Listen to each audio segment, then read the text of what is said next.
Hello and welcome to How to Deal with Grief and Trauma. My name is Natalie Himmelrich.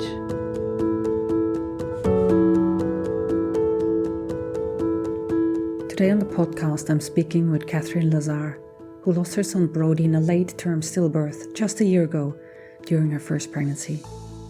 She knew early on that she needed to speak with other moms who had experienced what she had.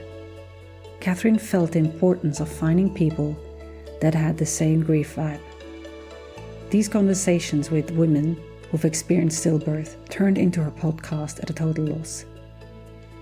From helping herself cope, the podcast was a way to reach others and help them to cope with their losses.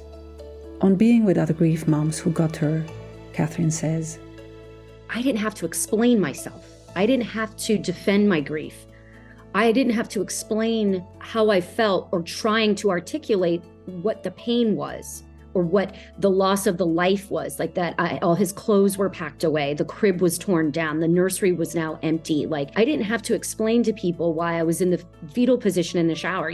The girls knew. They just took a look at me and were like, I know how you feel. I was there. That was really helpful, just not having to say it all the time. I'm absolutely sure you enjoyed today's episode if you want to hear a woman talk about her mission to help others find the light in the darkness after loss. So thank you so much for taking the time here today, Katherine. It's so nice to finally meet you. How are you today? Today's a good day. Today's one of the good ones. Yeah. So why don't we start with you telling us a little bit about your story of loss and trauma? Yeah. My first son, my first child, when I was pregnant at 37 weeks, unexpectedly passed away. He was an amazing pregnancy. He loved strawberries and cereal and flipped around all the time. I was textbook perfect pregnancy, they say, and not at all considered high risk. I went into my routine appointments. I asked questions. I thought I did all my research. I thought I knew what I should know. I have a sister that had 3 healthy children at 40 and 41 weeks. I have best friends that all have 3+ children. I was the last of them to have kids, so I was thinking I knew what I was doing, kind of, but I still was a first-time mother, and I was only going off of what my doctors and my midwives were telling me. But I enjoyed being pregnant with him, and so his death came at an absolute shock at full term, and then he was stillborn. Basically, what I've been doing ever since, this was January of 2022.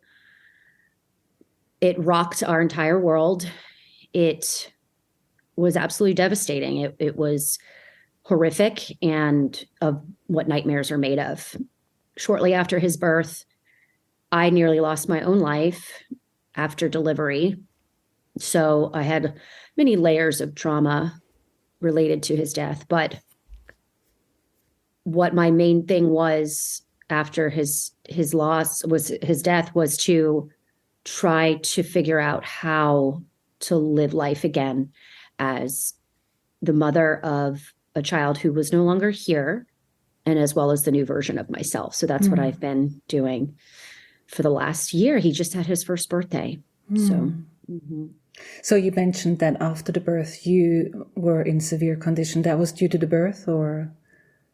They will tell me that because of the stillbirth that I ended up going into something called DIC. It's when your blood stops coagulating. And I ended up bleeding out, losing about 70% of my blood capacity. It was pretty dicey for a second. I had massive surgery right after that where they were going to try to save my uterus and my life. And I really, that has been part of the story that I really don't go to as much, because when you're in that mind frame of my son died and he's gone, if I don't wake up from this, cool. It's a dark thought, but that was what was going through my brain at the time. So to me, it was more like, it was something that I've processed and I've unpacked it. but it's not really something that has kept me from moving forward in another pregnancy or having any fear of that, having like it happening again. My grief and my trauma was more surrounded around Brody, my son's loss, his death. And still, you know, the combination of those two things sounds already like a lot to process for physical healing, emotional healing, and mental healing. How did you deal with all of those at the beginning? In the very beginning, like you said, physical healing was really important. I was in a fog of a lot of medications from the hospital. I was in a lot of pain from the surgeries. I had blood transfusions, so just getting used to whatever had happened to my body physically was really important at first. Trying to eat, trying to sleep, trying to shower, those were all just my number one goal in the first couple of weeks. I had my husband was here to help me. My mother came and stayed with us to help me, but I had extremely high blood pressure after. So I went into preeclampsia after he was born. So it was monitoring the blood pressure because it was getting to the point that I was at risk for seizures. So I was monitoring my blood pressure 3 times a day. I was trying to do things to keep it down. They'd given me some medication that was making me very sick. So it was physically healing and trying to survive for a couple of weeks. Once I got through this, the couple of weeks after was then my emotional and my mental healing process had to start. Once I started feeling physically better, the first thing that I wanted to do, I mean, we were getting so much information from people. The hospital was saying, here's some bereavement care packages. Here people were sending grief books and podcast links and things like that. And I was like, none of this makes any sense to me. I don't understand this. I'm a griever. Like, what does that mean? I couldn't resonate with anything other than baby death. I needed to talk to somebody who had basically a late-term stillbirth. That's what I needed. So I said to my friends, I don't want you to talk to me. I want you to find other people who have been through this. And they did. I was sent 4 or 5 names that I immediately reached out to. And it was more of like, I don't want to talk. I'm not ready to say my story out loud yet. I want to hear you talk. So they would tell me their stories for an hour and I would just listen. I would listen to the start of their story, what they went through and where they are now. And they ranged anywhere from 6 months out to 15 years out. Because I needed to know that there was light, that I was going to get better somehow. And I needed to understand what just happened to me and what my life was going to look like now. So I needed that literal example from real life people. And those conversations saved me. They really did. Not only that, though, I did go see professionals. Yeah. I saw grief therapists and then I saw trauma therapists. That also, I still see my grief therapist once a month. And that she's also a mother who outlived her baby. Her baby died just a few hours after birth. So she related to me on that level. And this is why it worked for me. Because as you know, when something like this happens, it's not talked about. I did not know this was a potential outcome for my pregnancy. I thought maybe something might be wrong. Something could happen developmental wise or something, God forbid, but I didn't know this was a potential outcome. So the shock of it, and then to have doctors say, this is like getting struck by lightning, you're 1 in a million. And then for me to start realizing, no, I'm actually 1 in 160, which is a really, really big number. So I gravitated towards people who made me feel like I wasn't alone. Yeah. So how did you know in yourself that this would be the avenue for you to go to find people who've experienced it? Because I think from my experience, this is a very valuable resource that people need, because as you were saying, there's just a couple of things that people feel right at the beginning of their grief. One of them is being, I feel alone. This has not happened to anyone else. To me, I felt like an actor in a movie and I was waiting for the movie to stop. So how did you know to reach out to people or to have your friends find people that have experienced the same? It's like knowing the resource that you need, right? But how do you know that? How do other people find out what it is they need? I think when the words that were coming out of people's mouths, I didn't want to hear them. I said, you don't know what this is like. I don't want to hear this from you. You can't say anything to me. Don't even ask me how I'm doing, because that's rude. Like, I was just very defiant about anybody who didn't know what I felt like. I wanted to, like you said, felt like a movie. It felt like I wanted to climb out of my own body. I wanted to unzip it and get out of it. It was so painful. And that's what people don't understand. The sadness isn't just tears and, oh, I feel sad. It is an excruciating physical pain that I truly thought I was going to not wake up one morning because my heart stopped. Like, that's how painful it was. So I realized that the only person I wanted to hear talk was somebody who'd been in my shoes. And it was like this, like when I had that first conversation, it was like, oh my gosh, there's someone else that knows this. And then those conversations even evolved into just anything, like, what's your favorite cocktail? And I only wanted to know what their favorite cocktail was because they had the underlying fact that their baby died. Like, it was like everything in my life was affected by the death. So to me, a best friend could have come over and said, oh, we're going to date night tonight, just trying to change the subject. And I would be like, I don't care. You don't have a dead baby. Like, I want to hear what other lost moms are doing. And I speak very openly. And my terminology is a little bit harsh, I realize that, but I don't cushion it or soften it for the comfort of others anymore, because the magnitude of the loss is so diluted by a lot of people and a lot of medical professionals that I need the impact to be felt with actually the truth. My baby died. I didn't lose the pregnancy. He died. So if anybody is like, whoa, that's rough, that's just how I talk. But yeah, I knew that I needed people who understood me. I think from what I hear from you is like, there was a certain thing that you knew, okay, this person gets me. This person gets it. She qualifies as for me to listen to her because she's just a few steps ahead. I mean, you were saying before that 6 months to 15 years. So this is like people who are just a little bit ahead and show me how you do life with this in your history. And you're for a few steps ahead. So I'll look up to you and see what can help me. And at the same time, I didn't have to explain myself. I didn't have to defend my grief. I didn't have to explain how I felt or trying to articulate what the pain was or what the loss of the life was. Like that, all his clothes were packed away. The crib was torn down. The nursery was now empty. Like that, the car seat was in the car and never going to get used. Like, I didn't have to explain to people why I was in the fetal position in the shower. You know, the girls knew. They just took a look at me and were like, I know how you feel. I was there. So that was really helpful, just not having to say it all the time.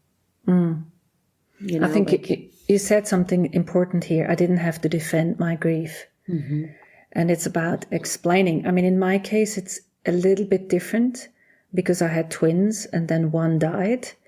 And, I was often met with this sentence, well, at least you've got one and she's healthy. Ugh. Which is true, which is a cognitive truth, but it's still needed. It's not just good because of having one. And when you were talking about the nursery being packed away or the children's seat being taken out of the car and so forth, we had everything ready for two. And then you have a double pram and you just have one child. It's really awkward. And then you have to give back that pram because it doesn't fit anymore. Or then you have two seats. And still, for a lost mom that her baby died, it is true. I have one. Yeah. That was probably so hard for you to explain that too, because they would probably say, oh, look how beautiful. Congratulations on your baby. And you probably want to scream, I should have two, and you have to choose who gets that information from you, who gets that insight into your life to hear about their death. Not because I don't know about you, but in the beginning, I wanted to scream at everybody, even like the Target checkout person. I was like, my baby died. Like, it's not a good day, but thanks for asking. But then I started realizing that's not how I honor my son. I have to pick and choose who gets to hear about his life, because it needs the time to explain it. I need the time to honor the memory and honor the facts of what happened. So, and then I'm sure for you, people didn't understand your grief. They were like, but she has one. So, but then, that had to have been so frustrating and so challenging. And even you were niche in a niche in a niche. You were probably another group of one lost twin, like one twin. Like, that's a whole nother group. I mean, because that's got so many other layers to it. Yeah. And you know what you said before about similarities, and still similar to you, there was a sense of, I'm the only one who's experienced this. I didn't know anyone else. And I was also first time pregnant. So it's like, well, you hear of miscarriage, but of something like that, I also had not heard. And so the themes are similar, yet I also had a baby to take care of. So I was grieving and I also had, so it was like this big split that I was making as to want to do justice to my baby, but also want to do justice to my other baby. Mm-hmm. So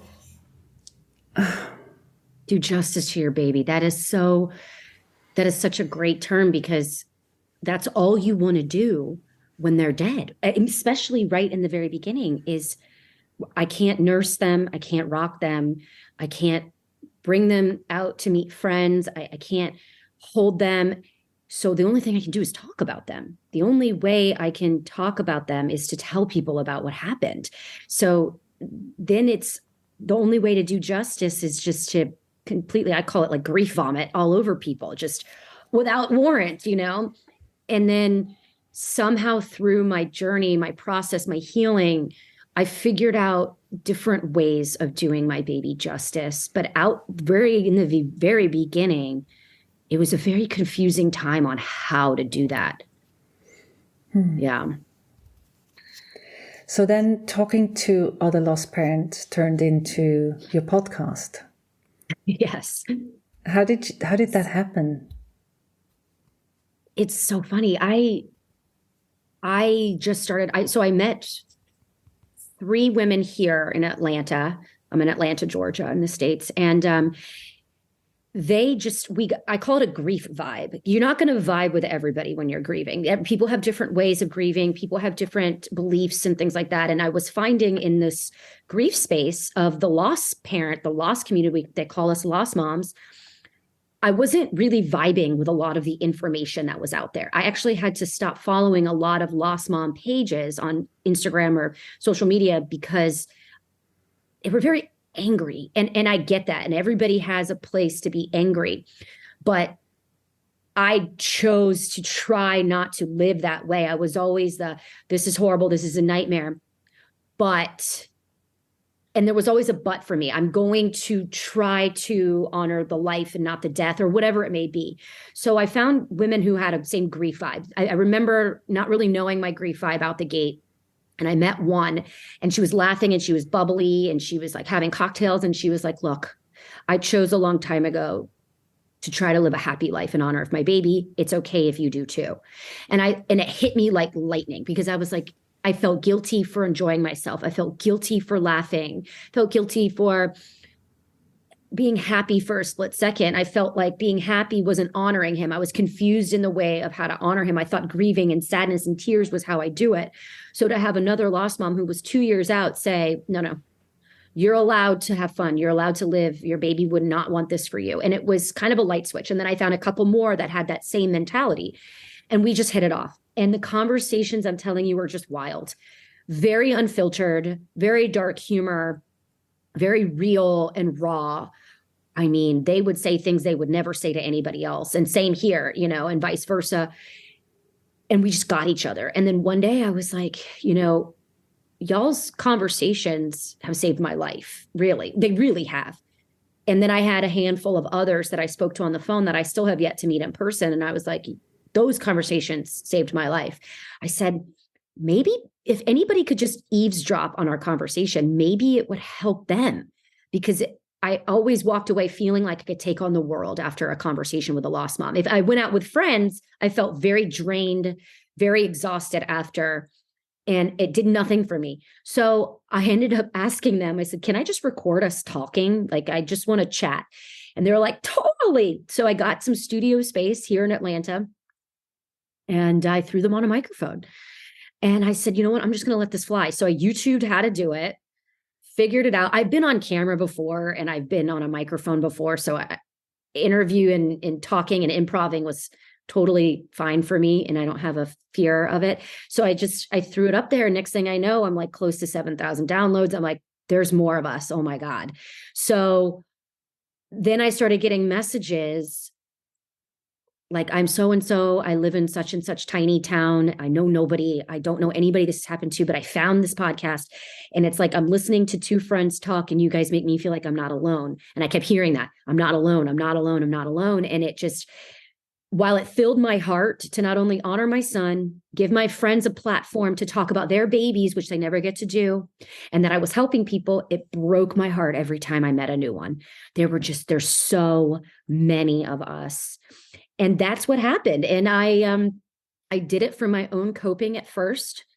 So you probably can hear a difference between like the first episode, and I only have 28 episodes, but it was very healing for me. And it gave me a purpose.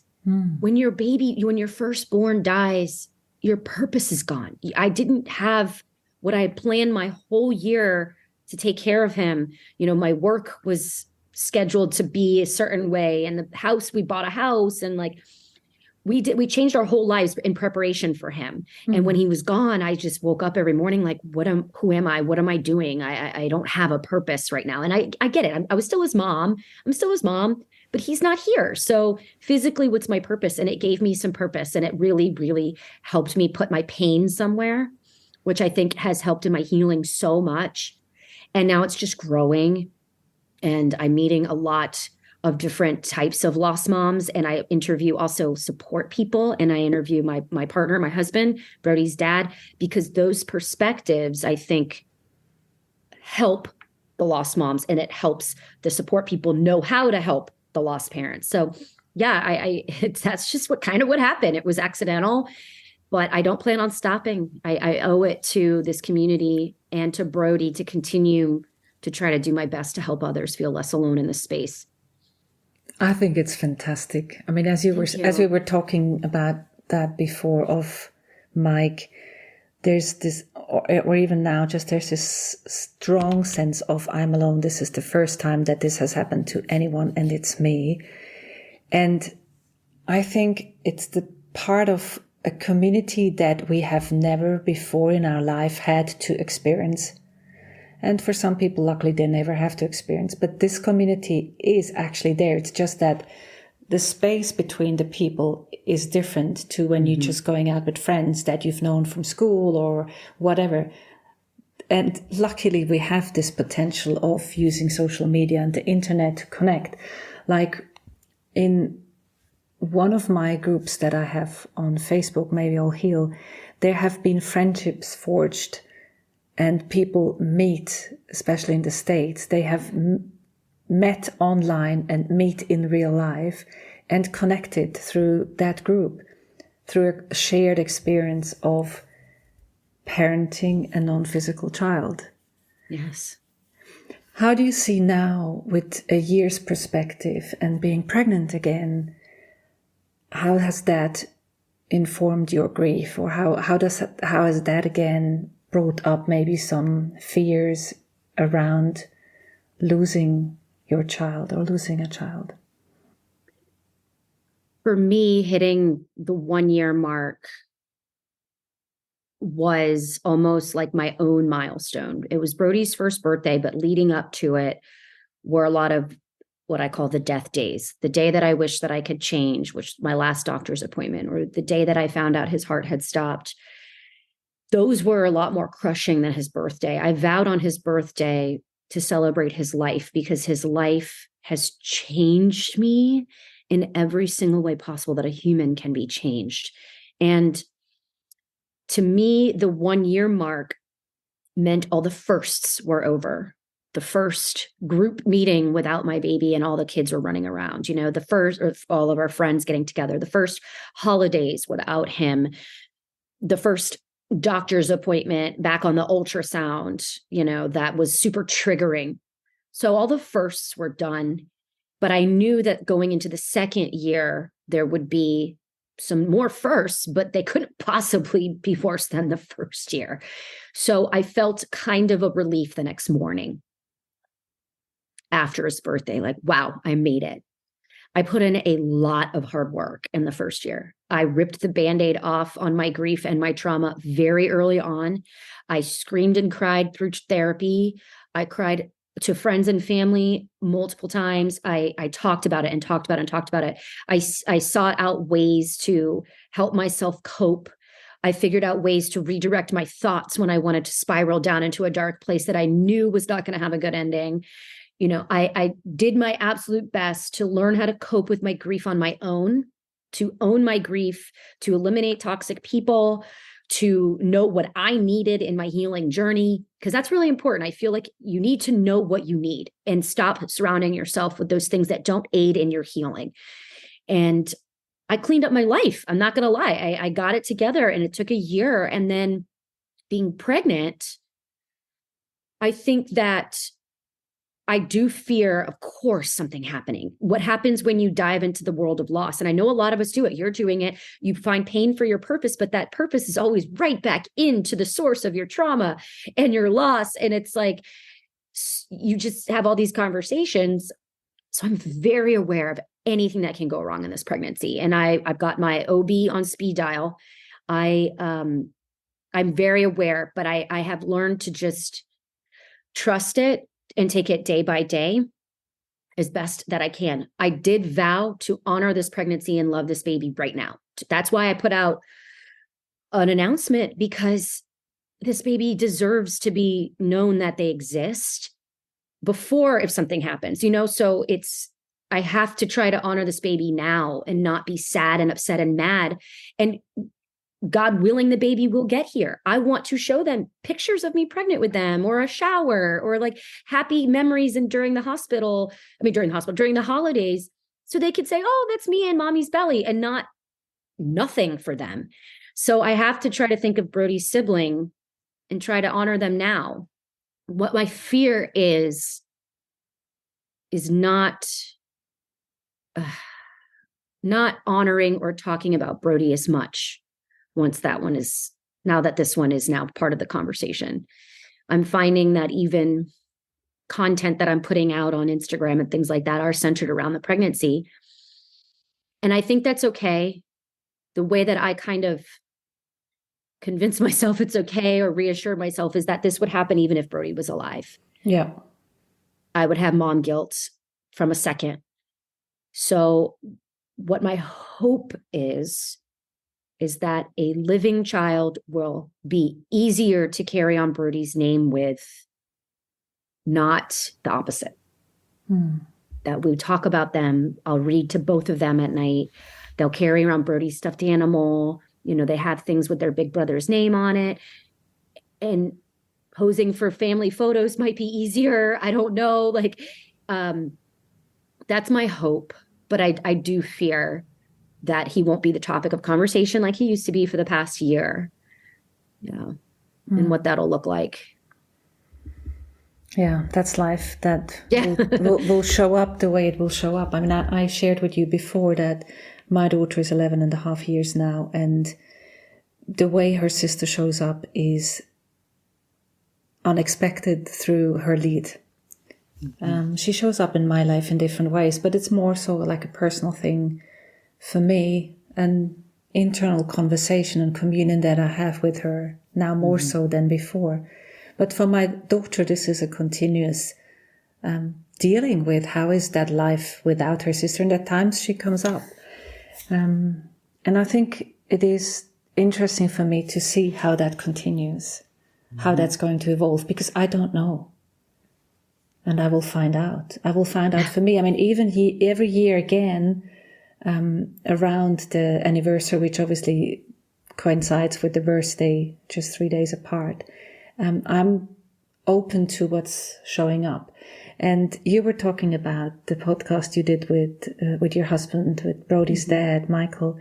I did one on the 11th year anniversary of my daughter's death with my ex-husband. And it was fascinating for me because I found out things about his grief that I didn't know, because it was things that he didn't share openly in general. So to have that concise time of the podcast recording to talk about it and to see what's coming up was very valuable for, for people to understand that 11 years in, it's not just gone. It's not just away. It's very much in our presence, just in a different way. And I'm happy you talked to your ex-husband about how they feel. I think a lot of times in this space, the partners don't grieve the same way, and it looks so different on the outside than it does with us. So even internally inside the relationship, you're questioning, like, how are you so okay? How are you over this? Why aren't you grieving? Do we need to talk? Like, I dragged Michael to therapy. I'm like, you should probably talk. And he basically was like, no, I don't have anything to say. His grieving was so different. And I think that was really important to show his perspective and how his brain worked, because then a lot of the lost moms listening are like, oh, that sounds just like my husband. Okay, there's nothing wrong here if they're just different. So it's all about communicating, I feel like. And sometimes people don't want to hear about this. It's not a topic that people want to talk about, but you have to talk about this in order to let people know what you need from them. But they can't read your mind, especially in this situation. And it's a daily thing. My husband's like, are you okay today? And I'm like, nope, today's a weird one. Just going to let you know that. Probably stay over there. But if I don't tell him that, he's just going to wonder, is it the new baby? Did something happen? What's going on? So I have to be open about it consistently. And I ask the same as from him, but men are just different. Well, actually, this was one of the most insightful things that I took away from our grief group that we went to right at the beginning. So we went to a grief group at hospital of people who lost their children also in a similar time frame. So just at birth, stillbirth, or in the first few days after birth. So we were there at the hospital, and it was always husband and wife, or partner, father and mother. And again, we were sort of the strange couple who had one child but not the other. But the thing that I wanted to share was, she was saying that there's two ways of grieving. There's the instrumental way and the emotional way.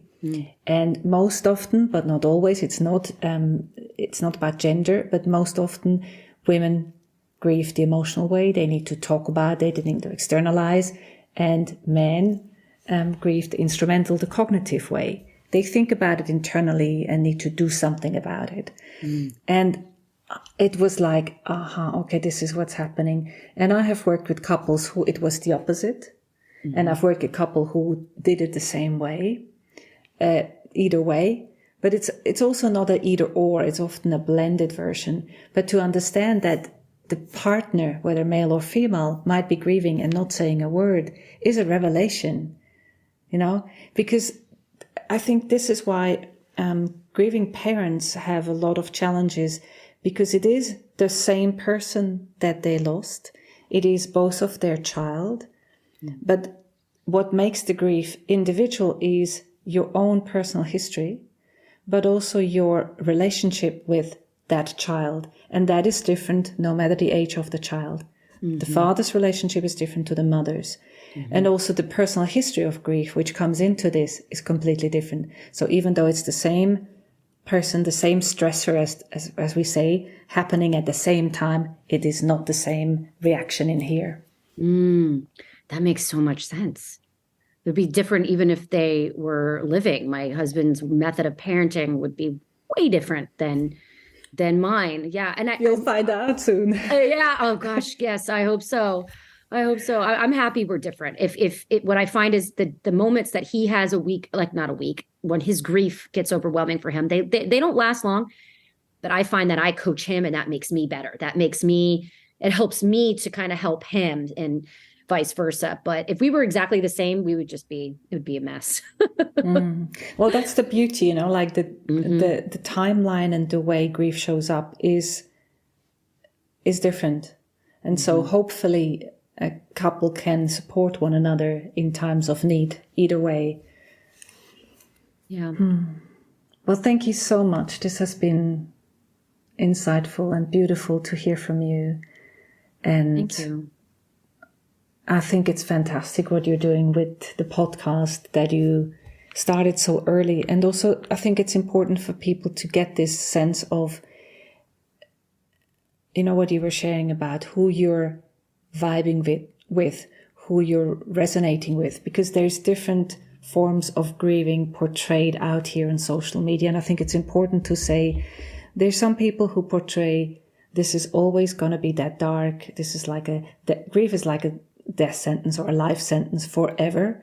And then there's the other side, which I think you're on, which says, well, hello, I have a choice. Can I allow myself? Do I want to allow myself to be who I want to be, which might include happiness and cocktails or anything else that makes you happy? And I think there's an agency that comes into, well, what do I want? What do I allow myself? Or where do I keep myself in a prison, being grief as the perpetrator or the imprisoner, as opposed to the potential opener? You know, one of the things that I heard just this week from another podcast guest was a beautiful metaphor about feeling broken. And when she was talking about it, I felt like this container of who we think we are or who we were before our loss has to break, because the experiences that we have with that grief pain, which most of us didn't have before, is bigger than what we were before. So we have to break apart. We have to feel broken, because literally we're experiencing much more of life.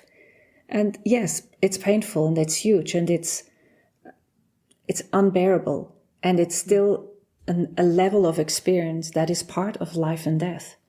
Because truthfully, on the other side of a baby being born is the death of a person. And just sometimes these two windows are really close to each other.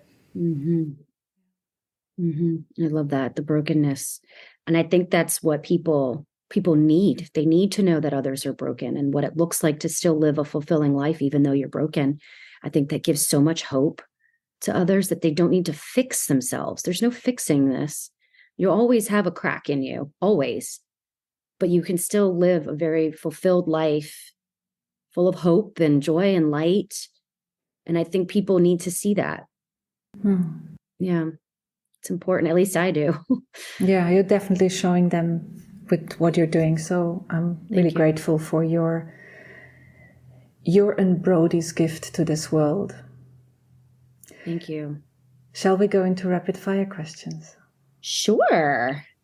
So as you know, and anyone listening this for the first time, we'll always end with a couple of questions at the end. Okay. Sentence starter for my guest to finish. Okay. So grieving and trauma means?